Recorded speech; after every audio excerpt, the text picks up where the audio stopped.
Why is Wittgenstein your favorite philosopher? I think that Wittgenstein, I mean, he's sort of famous for saying that almost all of philosophy is bullshit, and that resonates with me. And I think that just the way he thinks about language as constructed, that there are these sort of games we play, and in a simple sense, it's like we point at some sticks and we figure out, okay, maybe this stick means that, and that stick means that. Just kind of we constructed very simple games, and then things have meaning within each game, and then language is kind of the set of all verbal games that we can play.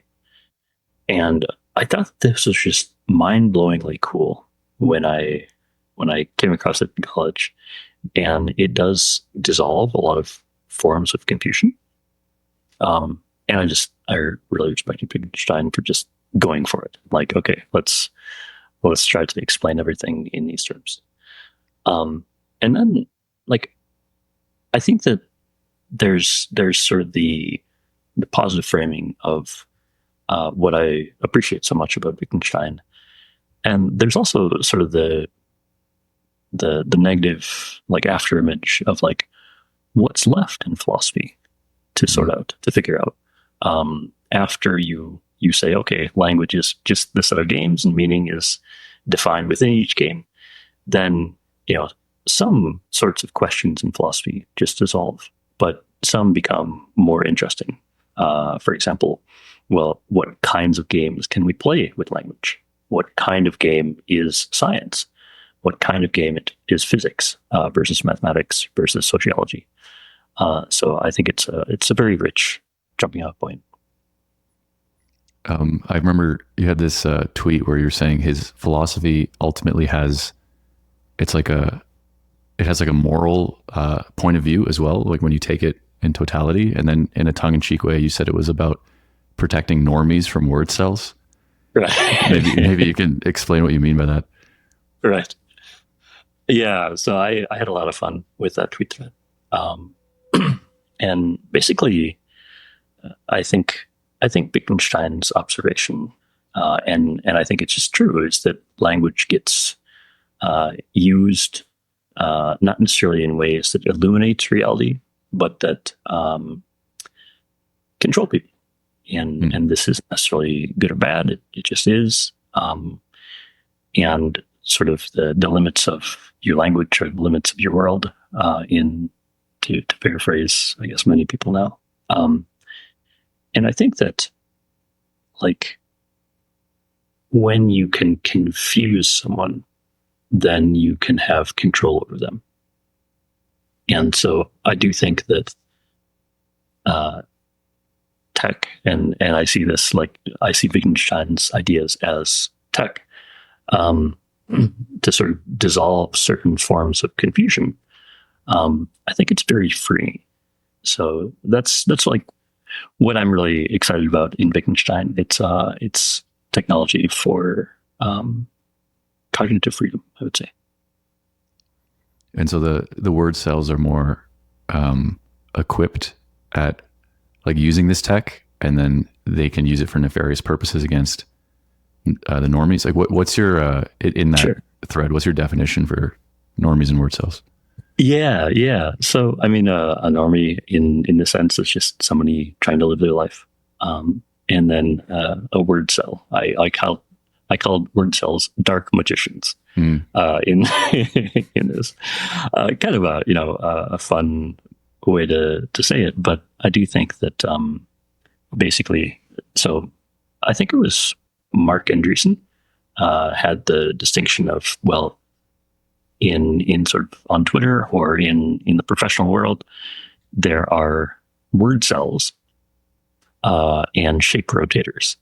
And word cells sort of deal with language and social construction, and it's sort of, if they can tell the story that the world works in a certain way, they feel that they make the world work in that way.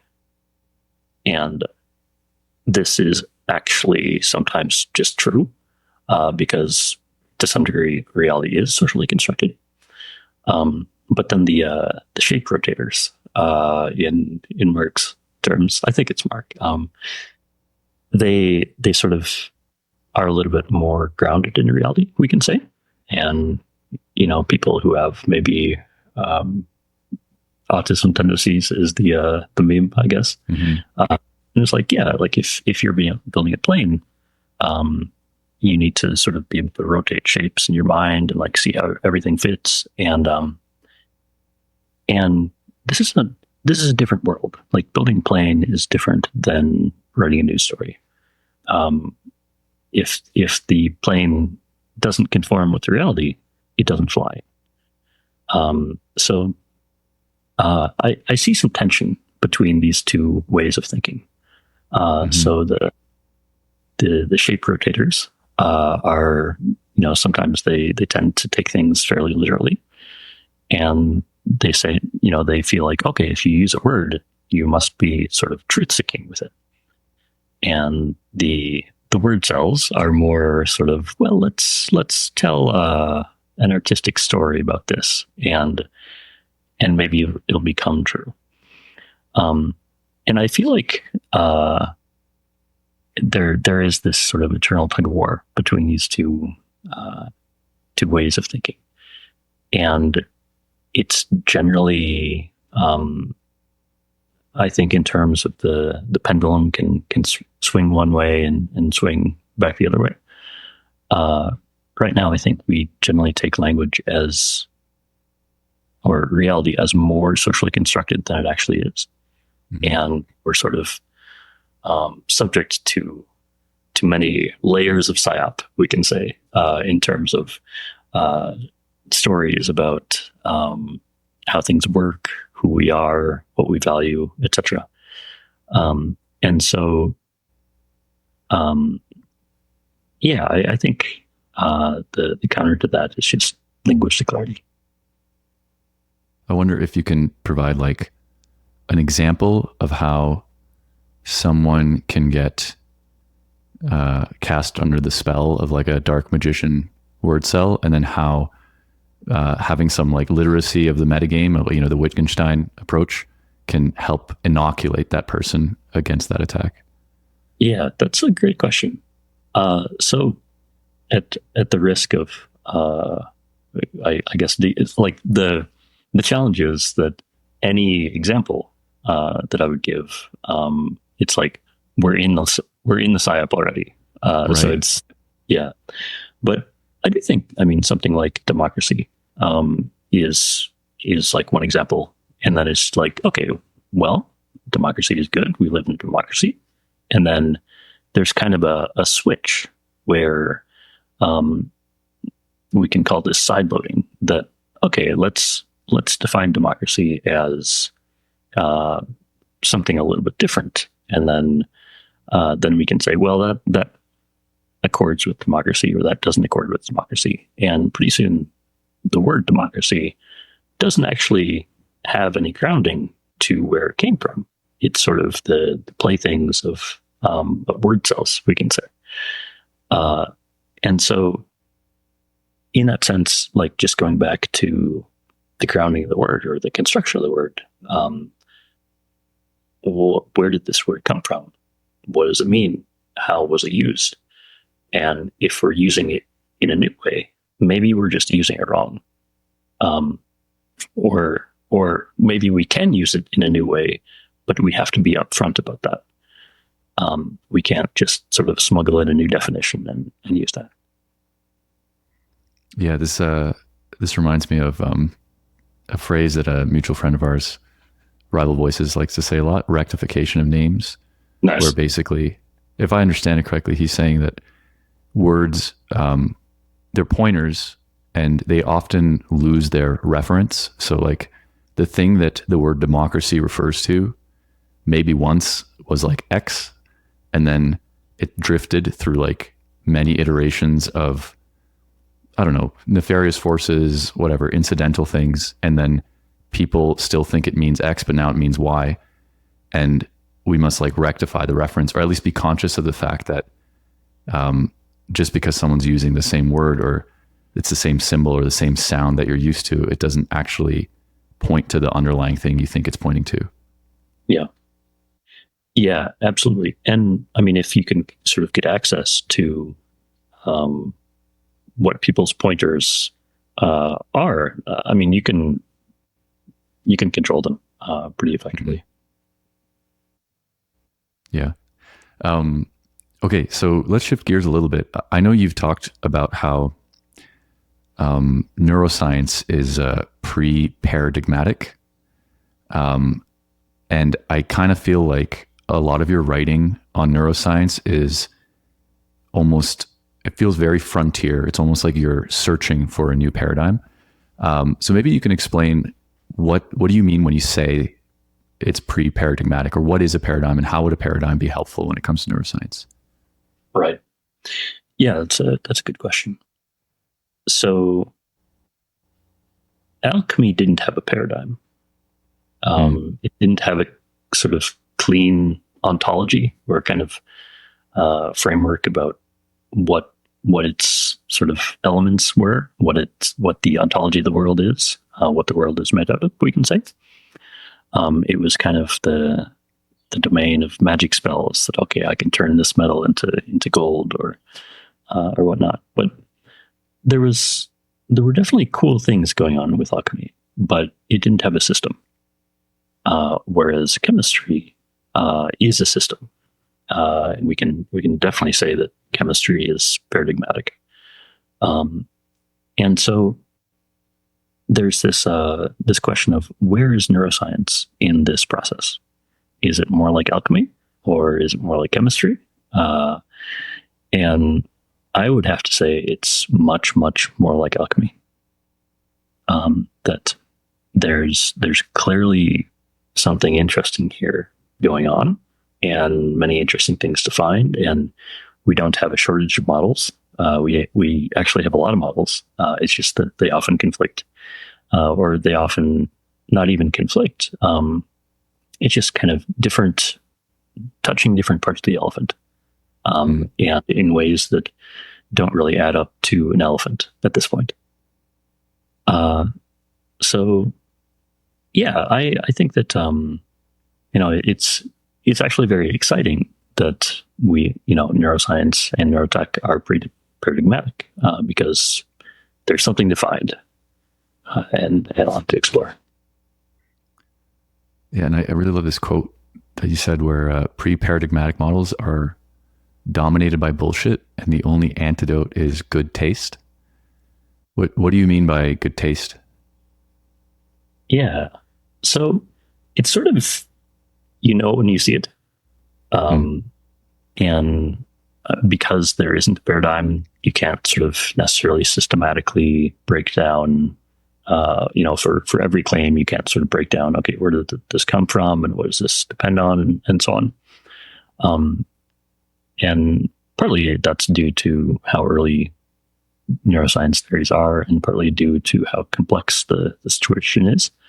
But I think good taste is sort of a very complex, intuitive, embodied judgment of something's beauty. And beauty can be, that's a great marker for sort of how well put together something is, how likely something is to be true in some senses. And I think it's necessary for navigating life, but especially neuroscience. Yeah, and you said basically, like, whenever someone is, I think you were talking about neurotech, but maybe this also applies to neuroscience in general. Whenever someone's trying to do something in this field without a paradigm, they are presupposing, whether consciously or not, some model of what it means to be a human.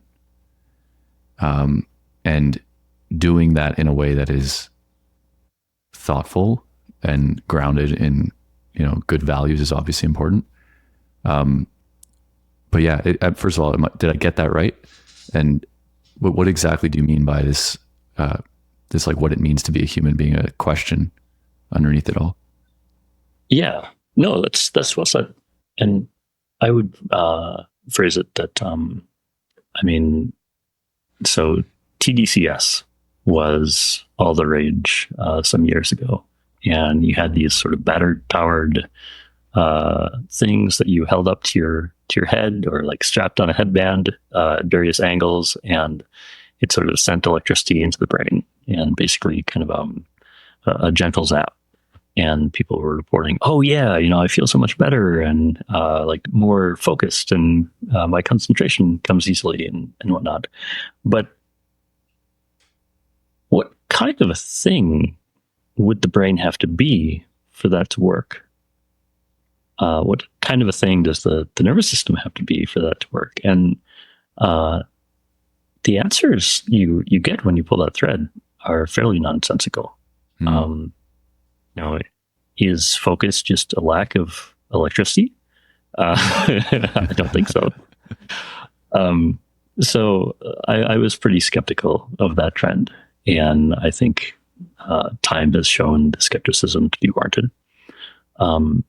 And I mean, we do this a lot. We just kind of find crazy things to try, and we try them, and sometimes it works. But it should always lead to kind of an elegant story about what's happening, how it works, why it works. And the longer the causal chain is to that elegant story, the more skepticism is warranted, I think. So, yeah, go ahead. Yeah, and just like there's sort of this emerging story, we can say, about what kind of thing a human is, and a lot of great work by people like Michael Levin that a human is sort of an emergent coalition of cells that coordinate using bioelectricity and so on. And there's work by, for example, Selenet Soy, that the body is kind of this Selenet Soy, Stephen Lehar, the body is this harmonic computer. That's also a beautiful view.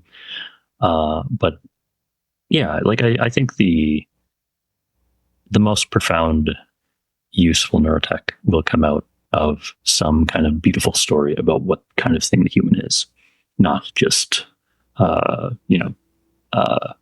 zapping our brains with electricity randomly. Mm-hmm. So what's your current take of what kind of thing a human is? Yeah, good question. So I would tell the story about embodiment in this way. I think of the brain as a big LLM, large language model, and brain likes to hallucinate. And it'll sort of hallucinate about anything. It's kind of a general purpose hallucinator. And then so it sort of auto completes patterns. And then the body has different nerve clusters. Sort of, we can call them ganglia. We can also call them chakras. It's pretty much the same thing. That if you map out the nervous system, yeah, like there are like big nerve clusters around where people think chakras are. But so it's kind of a shorthand there. But then each nerve cluster outside the brain sort of deals with the local logic of some system, usually an organ. And so it's sort of gathering information. It's trying to understand what's happening. And then each nerve cluster, or each organ, or each chakra, depending on how you want to frame things, it has a certain number of error codes. And I think of these more as ASICs, application-specific integrated circuits, things that only do a few things, but they do them very well. And basically, they're just ASICs that check for what error code they should be sending. And so if the stomach notices that it needs food, it'll send out an error code that says hungry. And then that resonance will kind of make the brain hallucinate about, oh, I'm hungry. Oh, what would solve this error code? Oh, this error code, I've learned that this error code goes away when I have food. So let me hallucinate about where I could find food, and then let me just go and do it. And the error code goes away. And then sort of the system has more space for the next error code and the next error code. So I see our organs as sort of very effective, specialized coprocessors that give us certain drives. And so, and then the brain is plenty smart, but it's not grounded. And our body grounds the hallucinations of the brain. So, okay, the brain being an LLM that hallucinates, and then it takes inputs from these like nerve clusters, chakras, ganglia that generate very specialized error codes. What comes to mind there is like I guess it's related to the thing we even opened up with, which is if the relationship between the brain and the body, or whatever grounds the brain, is disrupted, then you become quite vulnerable to all sorts of hallucinations that don't even have predictive power or aren't like adaptive. And then I remember you saying once that that's like kind of what modernity does. Like modernity basically separates the brain from the body. So I wonder if you could tell the listeners a little bit more what you mean by that.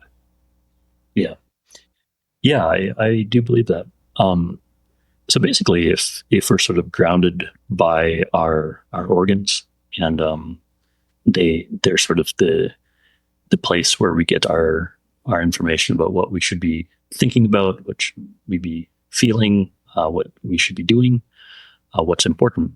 I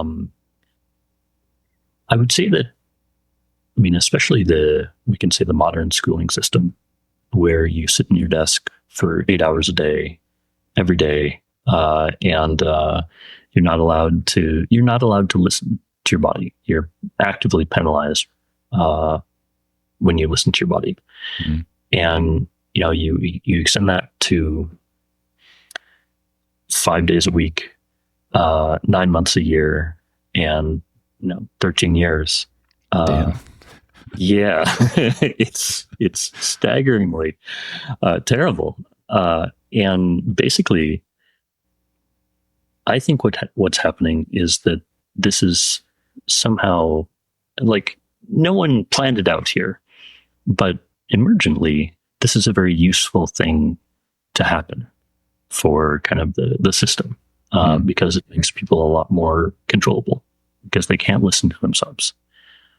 There's sort of, after those 13 years, you sort of lose touch with checking in with your body about what's important. But the brain is still going to hallucinate about something. And so we've gotten very good at sort of breaking this connection, and then sort of giving the brain, like grounding the brain in social signals, in like, how much money am I making? Or, do I have my peers' approval? Am I useful to society, basically? And so this is it's a very effective thing for society to be doing. You sort of unground people by breaking their mind-body connection, and then you reground them based on what's important for society. But it's not particularly good for the individual. And in fact, a society built on this just isn't a particularly good place to live. So if you're like, let's assume that we're all kind of in the psyop, as you said, or, to some degree affected by this ungrounding, what is something that an individual can do, like someone listening to this, to reground or to gauge the extent to which they've become disembodied? Yeah. I mean, I would have to say that first of all, just noticing what is actively grounding you right now, and like often that's your phone, that's scrolling Twitter, um, and sort of, I mean, these are very loud signals, and it's easy to, if you are ungrounded, then it's easy to sort of latch onto these and use them as your brain scorecard. So I think that, I mean, step one is to get a little distance from devices. Touch grass. Yeah, literally touch grass, go outside, see the sun, be in nature, and avoid, cut out the super stimuli for at least a little while, and then do things that will stimulate your natural ASICs, your natural grounding patterns, and pretty soon you'll know what to do. Yeah, it's funny how simple it is. I'll just share a personal example to make it maybe more vivid to people. I remember about a year and a half ago, I did this experiment where someone challenged me to post on TikTok, which is something I had no experience with. And so the experiment was I was going to post a video a day for 4 weeks just to see what would happen, and then get comfortable making short form content or talking to a camera and stuff. And I remember about a week and a half into it, a few of the videos had popped off and were getting millions of views. And so I started to have this new motivational schema that was totally unfamiliar to me just start to set in. And I remember one day I woke up and I caught myself in this feeling. And I remember I just telling my friend about it, where somehow it felt like the point of my day, quite literally, the background feeling of the whole point of the day was Right. to get another viral video on TikTok. And it was all the other stuff I did was foregrounded by this background feeling. And it was really cool to catch myself in that state, because I had just started this experiment as this little isolated thing. So I could remember a time totally before I even knew this feeling, but very quickly it just came in and supplanted my motivational schemas. And I guess that's just kind of how the brain works, and a lot of these tools are perfectly designed to kind of interface with that. Nice. Yeah, that's a pretty wild story. And your brain is evolved, or your heart is evolved to probably have your best in your well-being in mind. Your kidneys are involved to send signals that will put you in a better place if you listen to them. Your TikTok chakra probably does not have that good intention. So yeah, it makes sense. Yeah. Just to add another bit to this, I think part of it was, especially in the beginning, I couldn't really tell the difference between millions of people on the internet and thousands of comments versus real people in real life. It was as if on some level my system was interpreting them at the same plane. So if there was positive comments or hateful comments or something like that, I was just still parsing them as if real people were saying these things to me. And that was just in the beginning. Eventually, I adjusted to it and set boundaries, but it was surprising how sensitive I was, and I wouldn't expect to be just based on my personality, but it was just easy to kind of plug into this thing. And yeah, just a very practical, I guess, antidote, just to highlight the thing you said, is just removing super normal stimuli for a period of time to kind of recalibrate. And for me, that means, all social media. It means YouTube. I remember I had this thing where I was just finishing projects and being super disciplined, and I was so productive for a period of time. And I was like, what the hell is going on? What's different? And then I realized I had not been on YouTube for 3 months. Nice. And so I think it sounds very simple and everyone kind of knows this stuff is valuable, but I can't like stress it enough. It's easy to say and hard to do. Yeah. I want to introduce something you said. You talked about treasure maps as like an analogy for making sense of pre-paradigmatic fields. So like when we don't really have a paradigm for neuroscience, we can rely on treasure maps to help us like do good alchemy, I guess. And you said that one example could be Theravada Buddhism. So why is Buddhism a good treasure map? And what exactly do you mean by that analogy? Yeah, great question. So I would say that, first of all, just sort of knowing the lay of the land, what's out there, is always valuable. And especially when the maps are bad, then you can kind of go to traditional maps of, okay, like, a lot of people have meditated over the years. The Buddha was a pretty smart guy. And so were the scholars who came after him as well. And so, like, what did they say about what the landscape looks like? But also, especially, where are the good parts? It's like, in sort of old school maps. So my first blog before Open Theory, I called it Modern Dragons, and just kind of there was kind of this, at least an anecdote, if not reality. Old school map makers used to write "Hic sunt dracones," "Here be dragons" in Latin, and where like they didn't know exactly what was there, but just dragon, maybe dangerous, don't go there. And I always liked that, and I think that just kind of knowing, like, having a rough map of the landscape and knowing where the good parts are and where the dangerous parts are, is super valuable. And like, it's always a big question about where, like, how to understand what a mind is, and how to navigate the human. And I actually think that throughout the last century, psychology has actually gotten actively worse at doing this. We've gotten from Carl Jung, which he was a smart guy. I like his work. Yeah. To more, I don't know, more lowbrow psychology, I would say. Kind of trying to science things up, but not doing it in a very holistic way.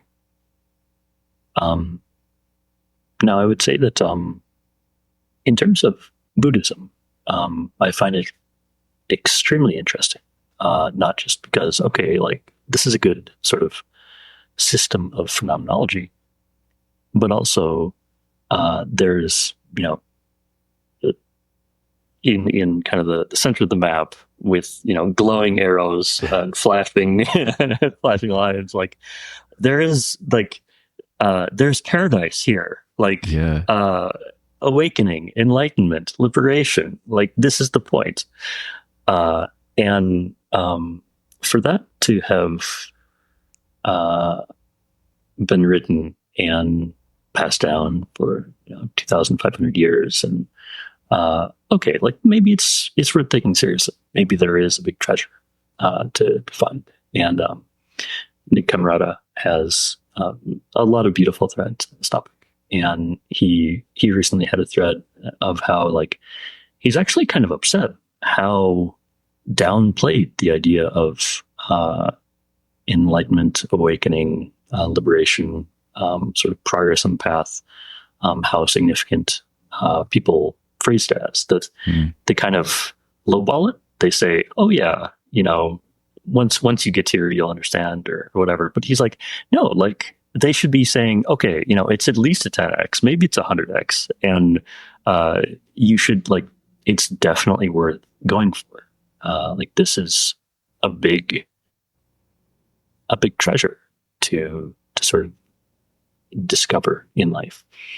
And yeah, it's worth the effort. So yeah, I had to laugh at that, and I probably agree with them.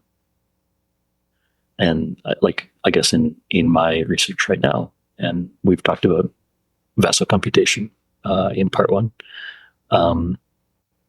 I'm really pretty focused on understanding, okay, what's happening, not only during meditation, where presumably you sort of get incrementally closer to something in maybe a continuous way, but also what is awakening? Are there, in fact, discrete, irreversible jumps where there's a clear before and there's a clear after, and there's no going back, and things are a lot better on the other side? And if so, what in the world is happening in the brain? So maybe to sell the listeners a little bit more on this and not downplay it, do you remember that quote by Shinzen where like somebody asked him like how he would describe the experience after awakening? I don't remember the details, but I thought that was the most compelling summary. So if you remember it, maybe you can share it. Yeah. Oh my gosh. It's an extreme quote. When he's tried to put numbers on it, he said, very conservatively, like life is 10 times better or 20 times better. But this quote is something like, he would prefer, maybe like one afternoon of being awakened to the rest of his life. Like it's just that much better. And I think he even said he was comparing like a normal afternoon being awakened versus a life where everything would be maxed out on all the kind of like worldly metrics that people would care about, like wealth and supermodels and yachts and what. I can't remember the details, but it was just like the strongest, I guess, like, yeah, pronouncement or selling point.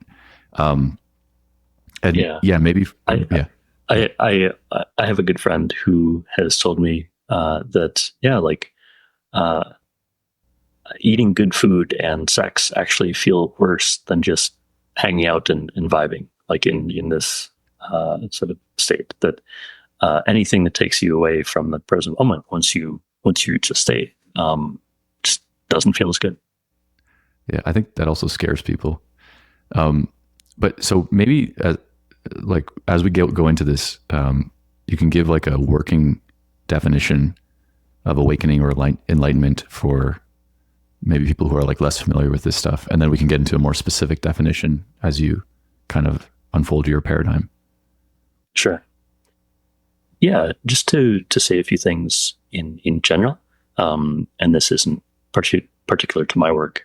So Theravada Buddhism, they have a 4-path model of enlightenment. So like stream entry is sort of the first path, second path, third path, and then once you complete fourth path, then like that's a big milestone. You sort of you got it in some sense, not to put a materialistic perspective on it, but like some irreversible shift has happened, and it's very good. And with each completion of each path, a large part of suffering drops away. So I've heard various percentages bandied around, but there are these sort of discrete milestones where things feel a lot better. And there are also, there are trials and tribulations, sort of unpleasant parts of the path too, the 39 stuff. So I can say a little bit about Vasocomputation and go from there. So last year I posted a piece called Principles of Vasocomputation, part 1. And I sort of would describe it now as a 3x3 hypothesis. First of all, sort of lining up 3 domains, that Buddhist phenomenology being the one, like, first domain. And there's this term in Buddhism, tanha. It's variously translated as grasping or thirst, clenching, desire. And if you hear desire is the root of all suffering, well, desire in this sense is a very technical term used in Buddhism. And it's sort of when a sensation comes into the mind, we naturally grab at it and try to make it controllable, in the words of Noah Stephens, controllable,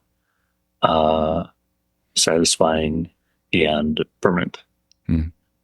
So if we have a nice taste of some chocolate cake, we try to grab that sensation and keep it forever. It's just instinctive. And this is the root of a lot of suffering, because sensations don't work like that. And if it's a bad sensation, we try to push it away and not feel it. And of course, that is the root of suffering as well. So sort of trying to control our sensations in this way is seen as the root of suffering. Then the second domain, active inference, basically not only is the brain a prediction machine, we're sort of hallucinating our reality and predicting what it will be, and we sort of ignore what we can successfully predict. But we often navigate the world by making predictions and then acting to make them true. So if I predict that we'll go for coffee tomorrow, I'll make that. Or if I agree, okay, Dan, let's go to coffee tomorrow, then I'll hold that prediction, and kind of my mind sort of self-organizes around making that true. We go to coffee, then I can release the prediction. And basically the connection, this is a little tangential, but basically this tanha, this grabbing, this grasping, this initial sort of instinctive impulse that we have to control sensations, it's sort of it's the same thing as making a prediction about our senses. And then there's this big question about how all this is implemented. And this is kind of where I'm most excited to dig into. And this is, I think, the vasomuscular system, literally the muscles that are wrapped around all of our blood vessels, are able to sort of grab at patterns. And I think that when we have some sort of a psychological reaction to something, it's literally a muscle reflex.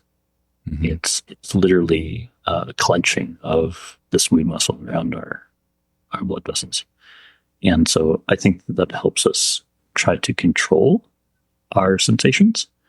But also, I guess the next piece of this puzzle is that, blood flow,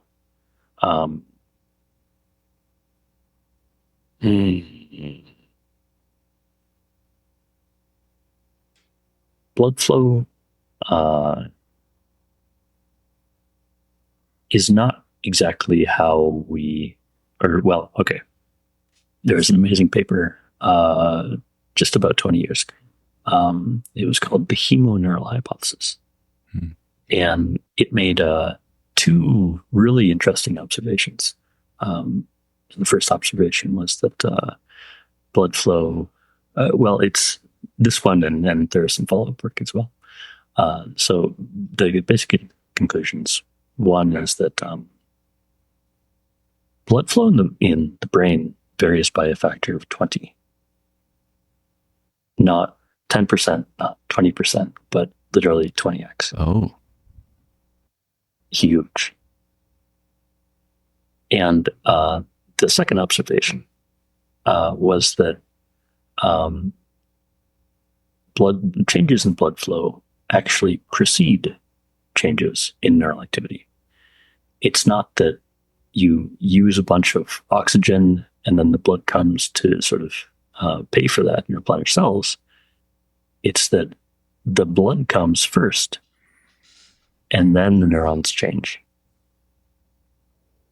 And so this is a fascinating thing that goes, like, has a lot of implications.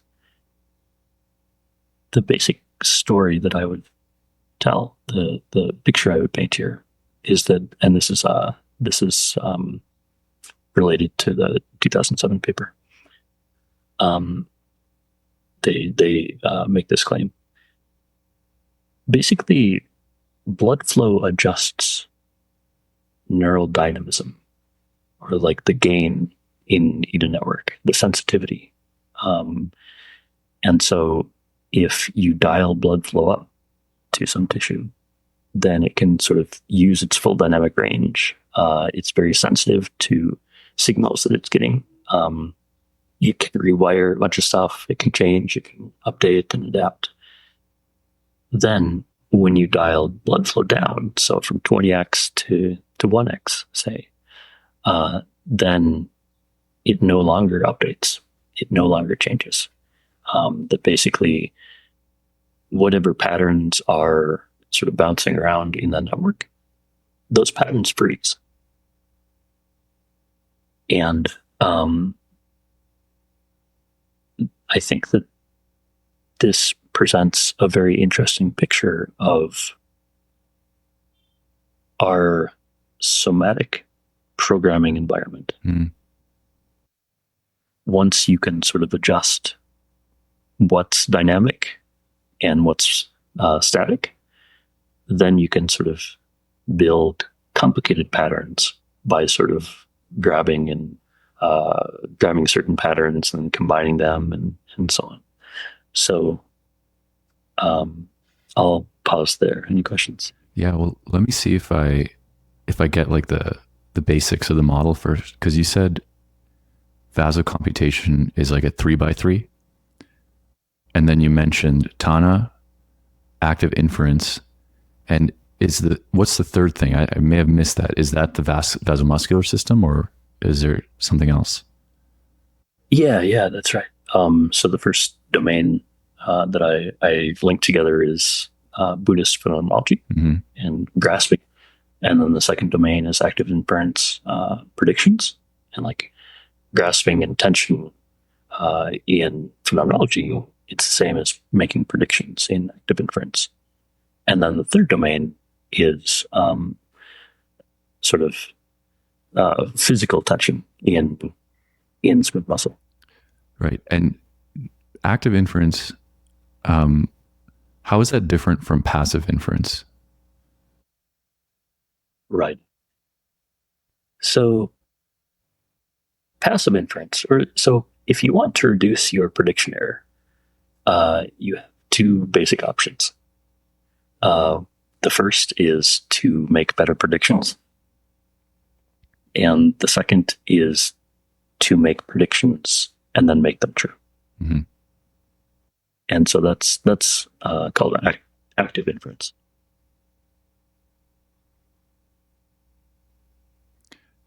Okay, and so I'm going to just try to summarize in my own words, but basically, there is evidence that, so first we do this thing, active inference, where we make predictions and then we conduct ourselves in a manner to increase the odds that they occur.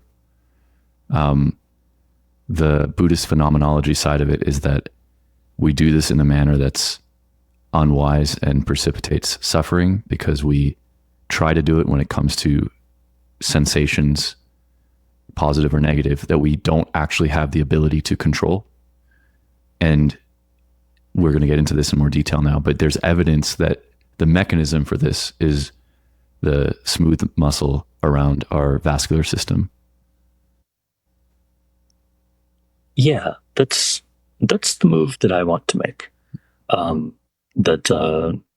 Like this thing, this reflex that the Buddhists call tanha, is actually a physical reflex of our smooth muscle system. Kind of the especially the muscle wrapped around our vasculature. So I don't know if I mentioned this last time we spoke, but when I first heard this idea, the thing that immediately came to mind was the feeling of trepidation before taking a cold shower. So like the cold water's running and I'm about to step into it, and I know like it's not going to hurt me, but there's like something that like I'm resisting. And whenever I paid really close attention to that experience, there's like a full body like flinch response that I think to some extent I can down regulate, and it's entirely a function of how mindful and present I am. But it's like the system just kind of like seizes for a second, and it's that thing that just feels so aversive. But then once I get over that hump, then I can have actually a very present, blissful experience in the cold water. It's the same with cold plunges. I bring that up because I kind of want to ground it in like a visual or like a concrete experience. Is that related at all? Absolutely. Okay.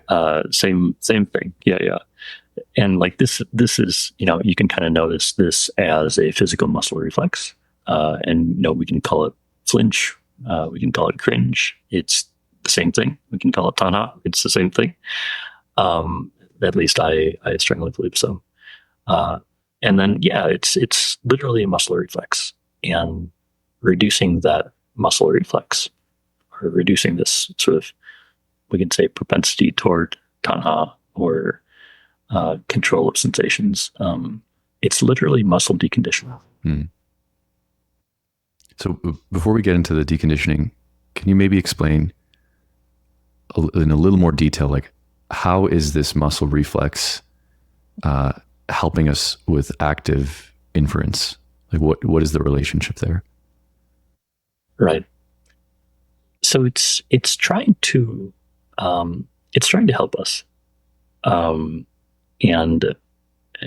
we're sort of greedy compressors, we can say. And when we're going through life, we're always trying to find simple predictions. And sometimes we find simple predictions, and then we can discard sense data. Okay, that's just the wind, or that's just my cat, or something, and I can ignore that.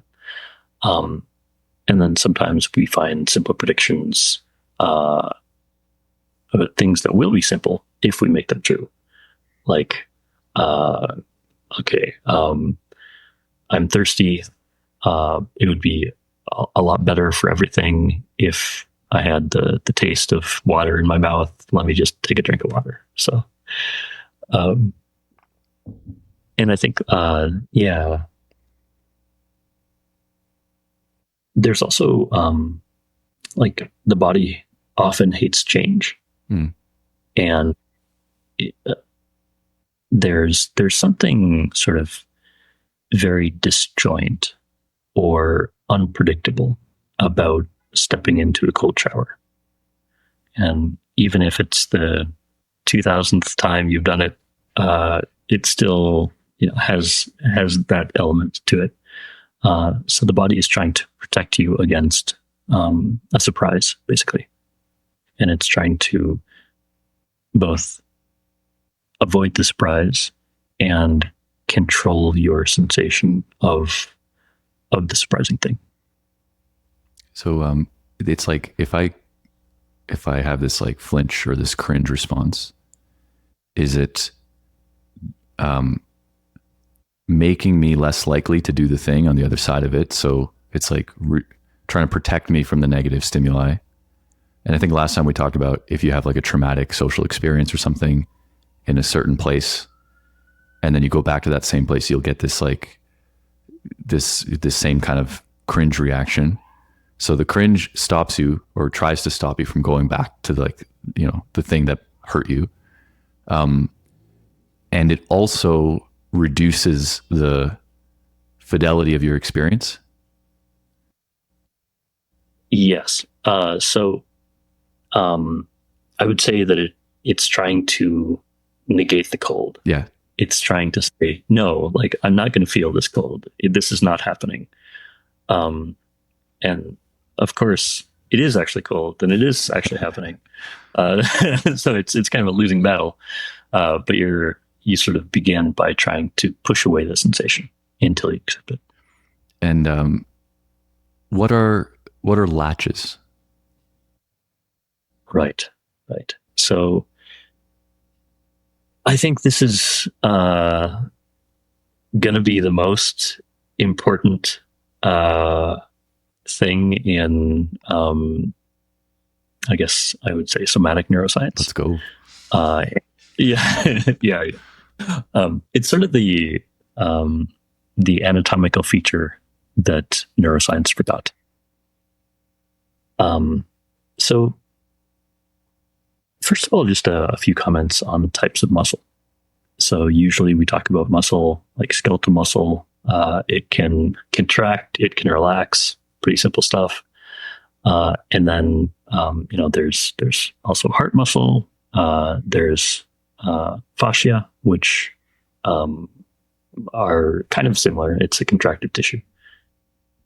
And then there's smooth muscle.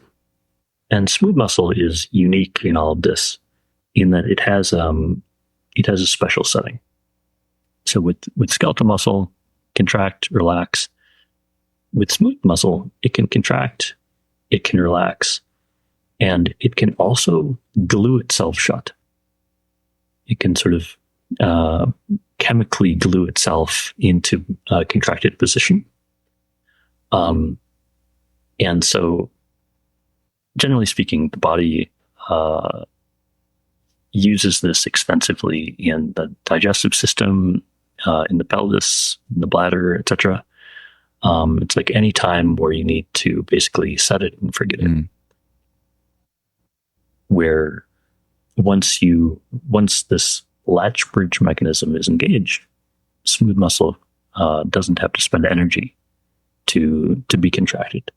You lock it shut, and then energy requirements go down. And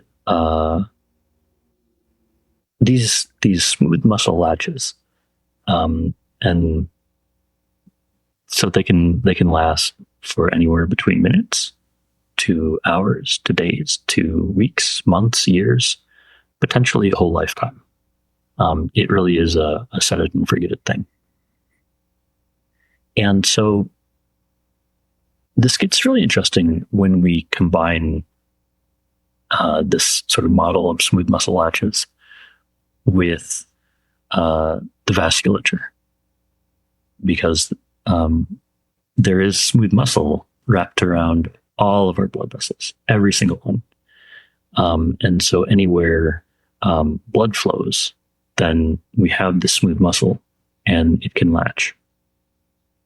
And the basic story I would paint here is that latches like vascular latches, we can say,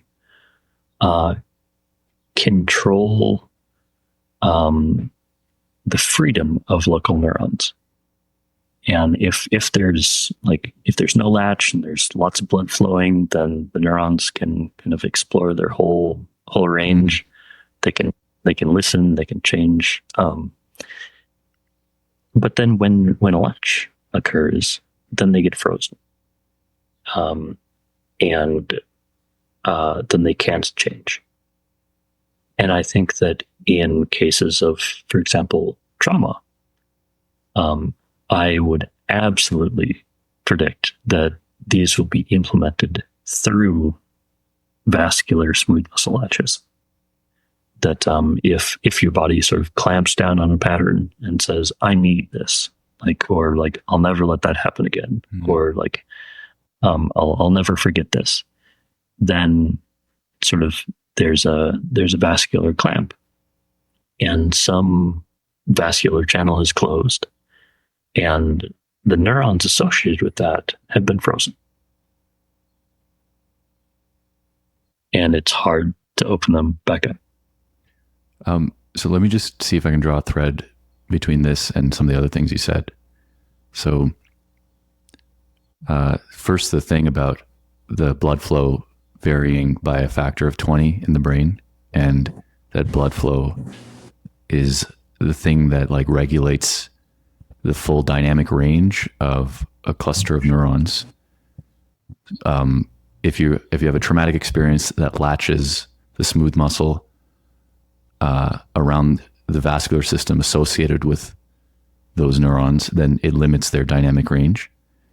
And then this fits with what you said earlier, where the what kind of thing is a human? Well, if we're LLMs with a bunch of ASICs, and then the ASICs are these like ganglia or chakras or clusters of neurons that to varying degrees are limited in their range because of our latch systems, then is it fair to say that the thing we were talking about earlier about disembodiment and modernity disembodying us is it's at the vaso muscular level, it's like latches being created in perpetuity that like limit our dynamic range? I would strongly suspect that. Yeah. And go ahead. Yeah, something very, very physical and anatomical. One quick question. How is the smooth muscle latch different from the tension that I experience in my rhomboid? That's like just a pattern that I've had. And like, no matter how many times I get it massaged, like that pattern seems to come back until I, figure out what's like the underlying cause of it. Is there a continuum between those two, or is this the tension in skeletal muscle different? Sure. So they're not of a different kind, but like there's a little bit of difference in practice. So Michael Levin talks about the body as sort of having like performing this distributed stress minimization algorithm. And so if there's stress somewhere in the body, then it'll kind of get distributed elsewhere in the body. And I think that like tension can be in any sort of contracted tissue. It can be fascia, it can be skeletal muscle, it can be smooth muscle, etc.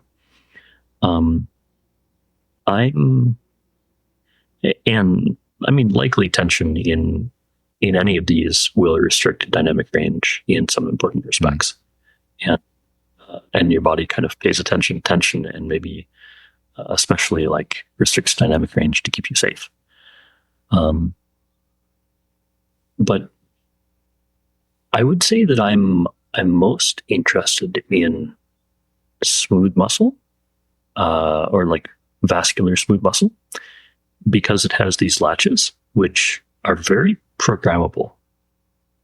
It's like, okay, there can be tension in a muscle, and maybe that's because you're pulling in a certain angle and whatnot. But that's kind of macro stuff. The vascular system has the potential to regulate on a micro level, like on a very fine-grained level. That, okay, this exact neural network, let's reduce the blood flow to it and then freeze it into this pattern. So, like, well, I would say that all these sorts of like tension in any of these contracted tissues helps regulate the body. It's only in vascular smooth muscle that I would give it the label of computation. That this is very intimately intertwined with how the neurons are doing their thing. So in case it's not obvious to the listener, why is this so important for neuroscience? Right. Most of your suffering is probably due to your latches. And most of the limits to your cognitive, emotional, behavioral freedom are also due to these smooth muscle latches. And, maybe you've heard of like heart openings or whatever in some Eastern practices, or, somebody does ayahuasca and has an opening. Well, what does that do? Is that real? And I think it is real. It's a literal release of these smooth muscle latches. And I mean, in the same way that getting circulation in, like, okay, if you've been sleeping on your arm and it's gone to sleep, okay, like getting circulation back in that arm, maybe it hurts a little bit at the beginning, but it feels amazing. It's just like restoring circulation is very healthy, feels very good. you probably lack a lot of sort of microcirculation due to these smooth muscle latches. It's possible to get that back. Why is it not sufficient to just, have good cardio practices and, maybe do sauna and cold plunge a couple times a week? Sure. That'll absolutely help. I wouldn't call it sort of sufficient to get all the benefits, because like some of these patterns are sticky. It's sort of, the body has reasons to close these vascular channels. The body has reasons to freeze these patterns, and maybe they're good reasons. Maybe maybe you've outlived those reasons, and it would be useful to open them back up. But these are often very sticky. And I guess I'm also thinking about sort of Enlightenment frames here, but does that answer the question? Yeah, well, I guess, so my next question was, what are jhanas from the perspective of Vasocomputation, and what is Enlightenment? Right. So I would say, first of all, these are big questions, and I have some theories. These theories are speculative, so I don't want to step on the toes of very accomplished meditators and Buddhists, but I do think that we can tell an extraordinarily interesting story with Vasocomputation about both jhanas and enlightenment. So the story about jhanas that I would tell, and I have a tweet thread on this, it's basically, we have this. Oh, and sorry, before we get into it, what is a jhana, in case someone has never heard that word before? Right. It's a really pleasant absorptive meditation.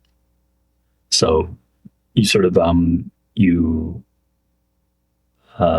focus on some sort of sensation of pleasure and try to sort of instantiate it, like feel it, let it spread, and pretty soon it's in your whole body, and that's jhana, basically, a very pleasant sort of somatic meditation. Cool.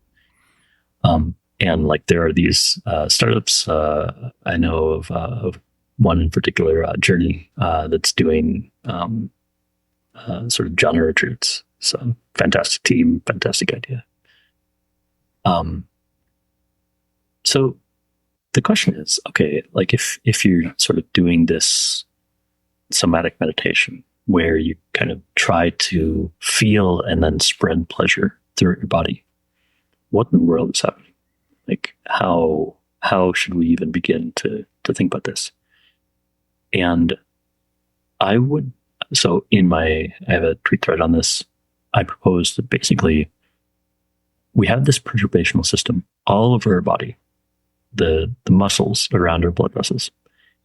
And it's basically, jhana is using this system as a wave machine. Trying to sort of, usually it's trying to sort of micromanage neurons and stabilize patterns and reduce prediction error. If you make the prediction, there is pleasure in my body, then the best way for it to minimize prediction error is to create pleasure in your body. And the best way for it to create the pleasure, I believe, is to basically be kind of this gentle wave machine that it kind of tune in to what frequencies lead to constructive interference, what frequencies lead to sort of local harmony in each part of the body, and kind of oscillate or churn in that pattern. So this is a big hypothesis, but we should be able to, literally measure muscle activity and muscle rhythms, I would say. And in any real way, if we sort of sort out a way to measure muscle rhythms during jhana, it should just jump out of the data. It should be very clear. Why is it that from the inside view, as like an individual, getting to these states involves, at least to the extent that I've experienced them, involves moving your awareness? Like that's like the one move that you have. It's like your awareness is like the thing that it seems that is modulating all of this, as opposed to, I don't know, like actively like flexing your muscles or like some other thing. It just, at least that's my limited experience of it. Sure. So I'm going to be, it's interesting that you distinguish moving your awareness from flexing your muscles. Mm. Maybe they're the same thing. It's just that awareness is what smooth muscle flexing or lensing feels like. Whoa.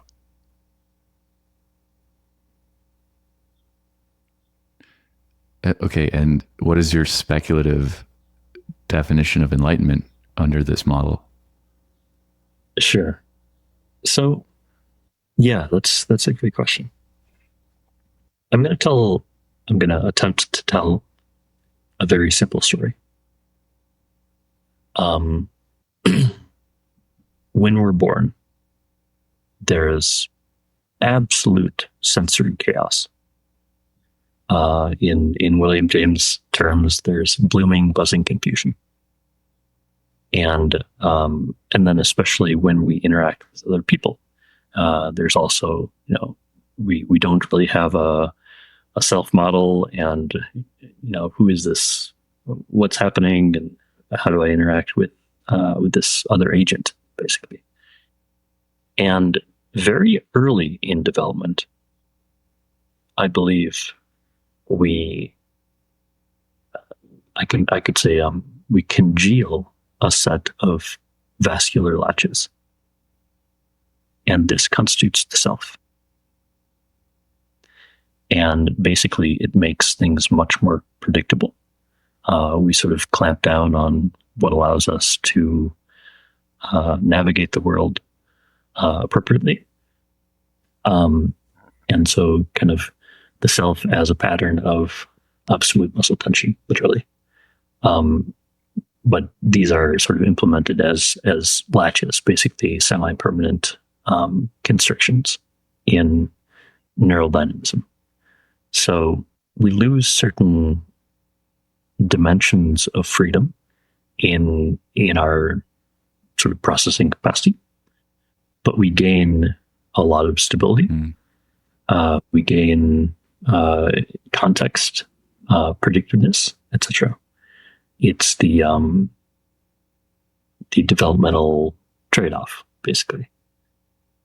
And then, you become an adult. You still have these smooth muscle latches. They're as firmly latched as ever. But it's sort of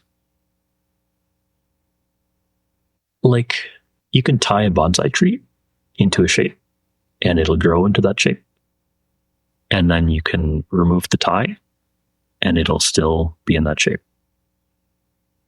And so we may not need with capital N, this set of latches to navigate the world after we're grown, basically. But they're still there. So I think of sort of the Buddhist protocol or recipe, we can say, as, first of all, you really work hard to turn down your reactiveness. I mean, if this tanha is like a twitchiness, propensity to clench, reactiveness, you want to turn that way down. as low as possible. Stop cringing. You want exactly. Stop cringing, stop flinching. Be okay with ambivalence, uncertainty. Just be able to sort of sit with feelings, with raw sensations. So very important step. Become less reactive. And, again, literally a muscle deconditioning process. Then the second step here is to create a container, like a very safe container for the next step in the process. And like meditation hall, Buddhist tradition, there's a lot of safety in these protocols. And then I think that,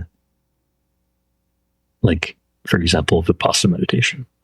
And in Vipassana meditation, you sort of bring your awareness. I have a teacher who calls it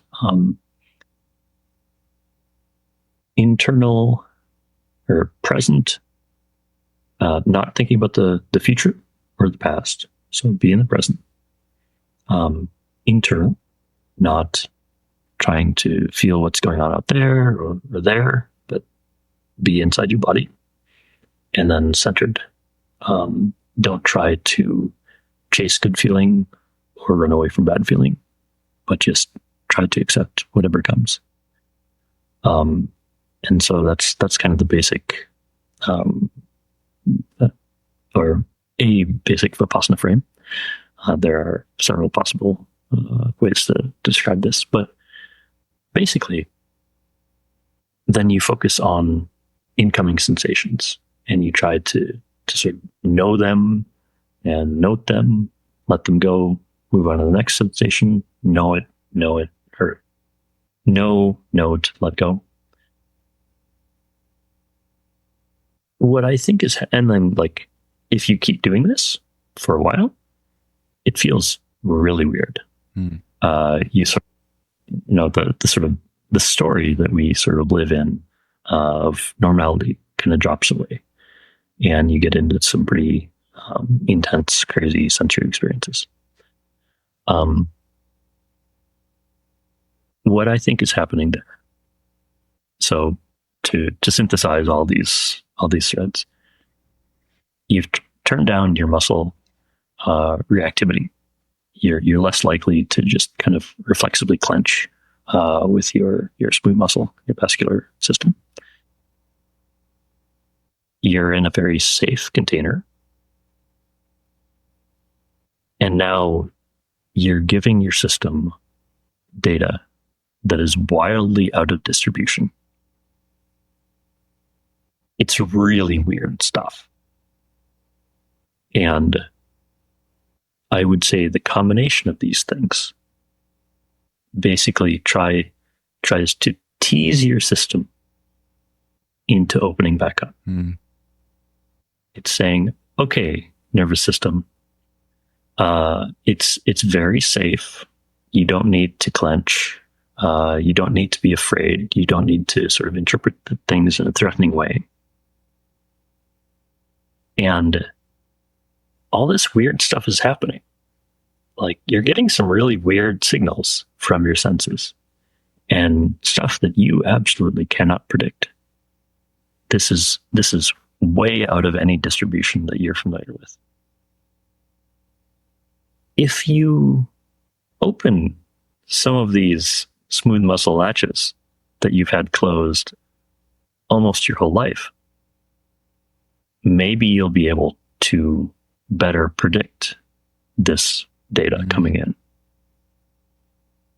So it's like not necessarily trying to force it. You can't force things to open, but it's trying to tease it open, saying, I know, system, that you are absolutely 100% focused on minimizing prediction error. Well, there are some prediction errors here. And maybe you would be able to minimize this if you open back up. You sort of release these latches, you let blood flow into these neural networks that have been constrained for decades. Maybe you need that extra dynamic range to predict these sensations. That's what I think is happening during Enlightenment. So is it that some threshold of dynamic range is reopened, or is it like completely open? Like what is it? What is that stepwise change between, before and after Enlightenment? So this gets into the details of the four-path model. And I think that it could be that certain discrete latches are opened with each path. Or it could also be that, at least for the first three paths, you sort of tease a channel open and then it closes. You tease it open, it closes, and like eventually it can stay open. I'm not sure if anything, open question. But I would say the way I would test this is to use some tech like either MRI with contrast or like DTI or Doppler ultrasound, basically to measure blood flow. And if you put a bunch of people in brain scanners and just measure their blood flow, I would anticipate that people who have sort of these serious meditative attainments, they will have more blood flow in certain areas of the brain than people off the street.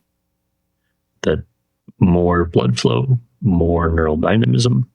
It might not be like all the time, but they can sort of increase the blood flow, decrease the blood flow. It's not always set at 1x out of the 20. So I have like a million more questions, but I know we're coming up on our time here. So maybe just two. The first is just because I love ending on practical things. What would you say to a listener is like a very concrete takeaway they can get if they're like vibing with your theory on what to add to their system of practices, for instance, or modifications to their lifestyle? Yeah.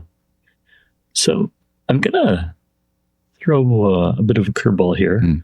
A surprising amount of sort of well-being is metabolic health. And we see this in sort of the metabolic theory of brain health and how all these disorders have big metabolic components and so on. And I also think that in general, thinking about the smooth muscle system, you have this very finely regulatory system that sort of has neural tendrils in literally all parts of your body. And like little clenches, they have functional implications. And any noise in the system is going to disturb the system. Basically, if you have little spasms, like little muscle spasms in the system, it's going to color your phenomenology in a bad way. The cleaner you can run, the cleaner your metabolism, the better, and just things will feel like non-lumpy, cleaner, much better. And so I think, and also like, if you want to release muscle latches, one reason why latches might be present is metabolic constraints. It's like your body just didn't have enough energy to power those neurons and those muscles, so it latched it. And so I think as a prerequisite for well-being, actually. And I suspect to a very surprising degree as a prerequisite for progress on sort of the meditative path.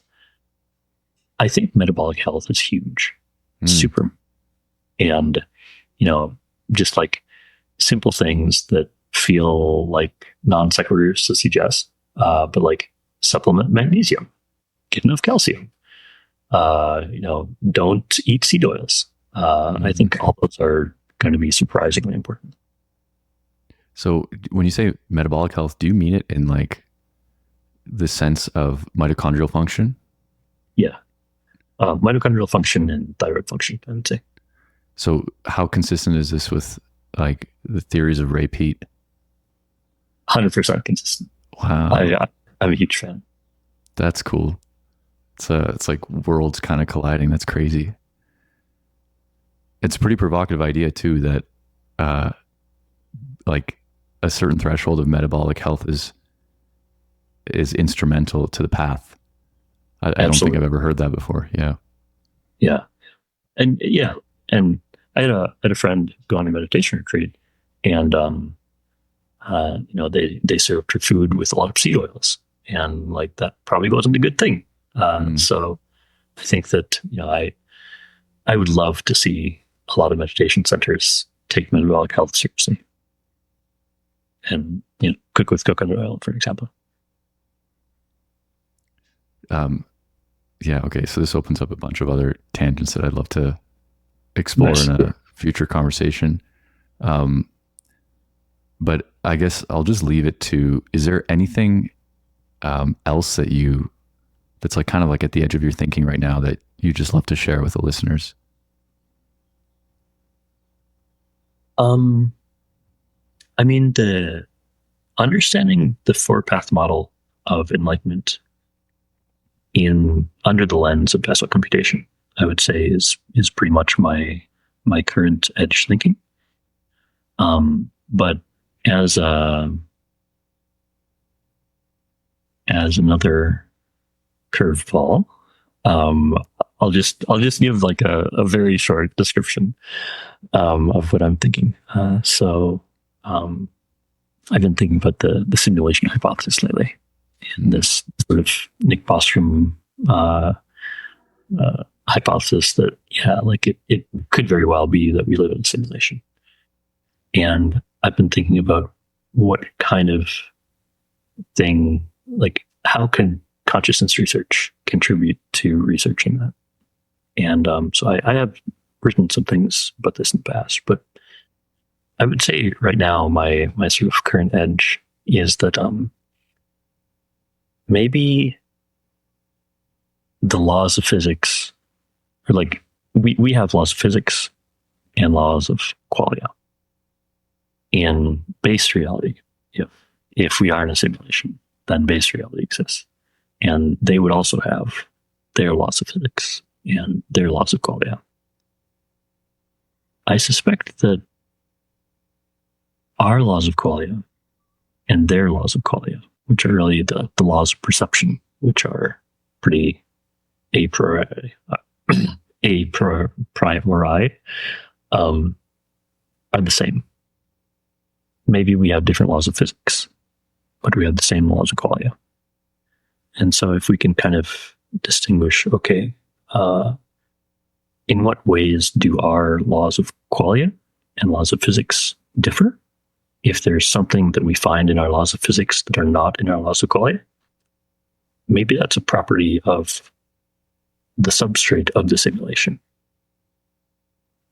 So maybe quantum indeterminacy, it isn't part of the laws of qualia. It's just the way that the GPU that we're running on handles sparsity or something. So that's a rabbit hole. But you did ask, so that's my answer. Yeah, how the hell would we even know that? Yeah, okay. I have to ask this one more question, because it's like I'll regret it if I don't. I'm curious. I don't know if you've written about this anywhere, but I'm curious about I guess like your metaphysics of mind. Like, I don't know if you align with any particular, philosophical point of view on this. I've been super into analytical idealism lately because it helps explain Carl Jung and stuff. But yeah, do you have like anything you could say about that? Yeah. So, I mean, this actually gets to what we were just talking about, the simulation. I'm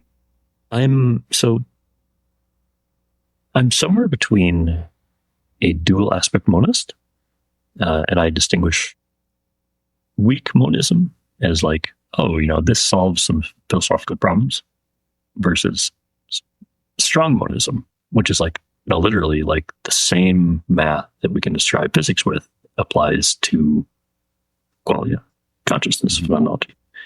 And like literally, we should be able to flip through a physics textbook, find a theorem, apply it to consciousness. No exceptions. So that would be strong monism. That sort of one thing exists, it casts two shadows or has two projections. One is physics, one is phenomenology. I think in a practical sense, that's going to be true. However, I also take idealism. And it's like, okay, what do we have access to? We have access to qualia, to consciousness. What is physics, really? And I would say that physics is no more and no less than hidden state in our phenomenology. So, like, I guess I would say yes, totally. Idealism, great, I'm on board. But yes, and like, let's talk about this sort of the nature of like, what is physics from within the idealism view. And this perhaps takes us full circle to Wittgenstein and thinking about types of language games. Amazing. Something to save for part 3.